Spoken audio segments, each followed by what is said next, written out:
CLP నేత బట్టి విక్రమార్క చేపట్టిన పీపుల్స్ మార్చ్ పాదయాత్ర కోదాడ నియోజకవర్గంలో కొనసాగుతుంది. రామవరం స్టేజ్ దగ్గర మాజీ ఎమ్మెల్యే ఉత్తమ్ పద్మావతి ఆధ్వర్యంలో కాంగ్రెస్ శ్రేణులు బట్టికి ఘన స్వాగతం పలికారు. ఈ సందర్భంగా కార్నర్ మీటింగ్ లో గద్దర్ కూడా పాల్గొన్నారు. తెలంగాణ ప్రజలకు జరుగుతున్న అన్యాయాన్ని గుర్తించిన సోనియా ప్రత్యేక రాష్ట్రం ఇస్తే కేసీఆర్ తన కుటుంబం కోసం వాడుకుంటారని బట్టి అన్నారు. తెలంగాణ ప్రజల ఆశలు, ఆకాంక్షలు, లక్ష్యాలు నెరవేరకుండా అడ్డుగా ఉన్న బీఆర్ఎస్ ప్రభుత్వాన్ని బంగాళాఖాతంలో వేయాలని తెలిపారు. వచ్చే ఎన్నికల్లో సూర్యాపేట జిల్లాలోని అన్ని స్థానాల్లో కాంగ్రెస్ గెలుస్తుందని అన్నారు.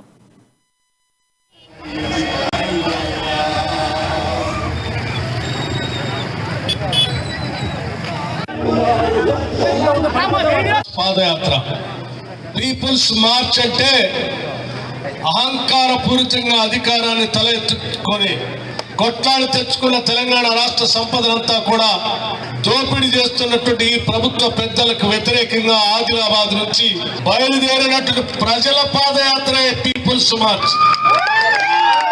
కదం దొక్కుతూ ఖబర్దార్ కేసీఆర్, కదం దొక్కుతూ ఖబర్దార్ కేసీఆర్ సంగతి తెలుస్తామని పీపుల్స్ మార్చ్, లాంగ్ మార్చ్, ఒక నోబెల్ కాజ్ కోసం ఆదిలాబాద్ నుంచి బయలుదేరినటువంటి యాత్ర ఇది. ఇదేదో రాజకీయాల కోసమో, ఓట్ల కోసమో, ఎన్నికల కోసమో బయలుదేరినటువంటి పాదయాత్ర కాదు ఇది.